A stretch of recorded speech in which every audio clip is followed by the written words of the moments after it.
নমস্কাৰ বন্ধু বান্ধৱীসকল, মোৰ চেনেলত আপোনালোকক স্বাগতম জনাইছোঁ। এয়া আপোনালোকে দেখিব পাইছে নেপিয়াৰ ঘাঁহ। এয়া হৈছে স্মাৰ্ট নেপিয়াৰ আৰু এই নেপিয়াৰ ঘাঁহবিলাক গৰু ছাগলীৰ কাৰণে বহুত উত্তম খাদ্য হয়। বাৰিষা কালত যেতিয়া অসুবিধা হয় ঘাঁহৰ কাৰণে, তেতিয়া এই নেপিয়াৰ যদি লগোৱা থাকে আপোনালোকে অতি সহজে এই নেপিয়াৰৰ পাতবোৰ কাটি আপোনালোকে গৰু ছাগলী মহক খুৱাব পাৰিব। আৰু নেপিয়াৰ লগোৱা থাকিলে আপোনালোকে গৰু ছাগলী পুহিবৰ কাৰণে কোনো ধৰণৰ অসুবিধাৰ সন্মুখীন নহয়।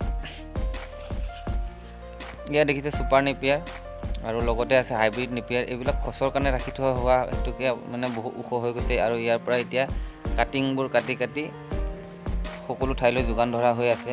এই পাতবোৰ অতি কোমল হোৱা হেতুকে ছাগলী গৰুৱে খাবলৈ বহুত ভাল পায়। দেখিছে আপোনালোকে ডাঙৰ ছাগলীৰ পৰা আৰম্ভ কৰি সৰু ছাগলী পোৱালীবিলাকেও কিমান ধুনীয়াকৈ নেপিয়াৰ পাতবোৰ খাই আছে।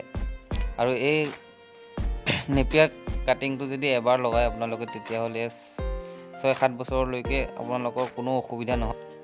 বৰ্তমান আমাৰ ওচৰত নেপিয়াৰৰ কাটিং এভেইলেবল আছে। কাৰোবাক যদি নেপিয়াৰ ঘাঁহৰ প্ৰয়োজন হয় আমাৰ লগত যোগাযোগ কৰিব। আমি যিমান দূৰলৈকে পাৰি সিমান দূৰলৈকে আমি ডেলিভাৰী দিয়াৰ বাবে চেষ্টা কৰিম।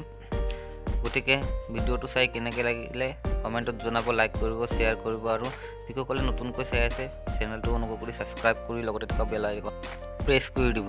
এয়া চাওক নেপিয়াৰৰ কাটিং আমি বিভিন্ন জেগালৈ এইবোৰ ডেলিভাৰী দিয়াৰ ব্যৱস্থা কৰিছোঁ। কি ধুনীয়াকৈ পাত ওলাইছে চাওক। আপুনি এয়া নি লগোৱাৰ পাছতে ধুনীয়াকৈ ডাঙৰ হ'বলৈ আৰম্ভ কৰিব।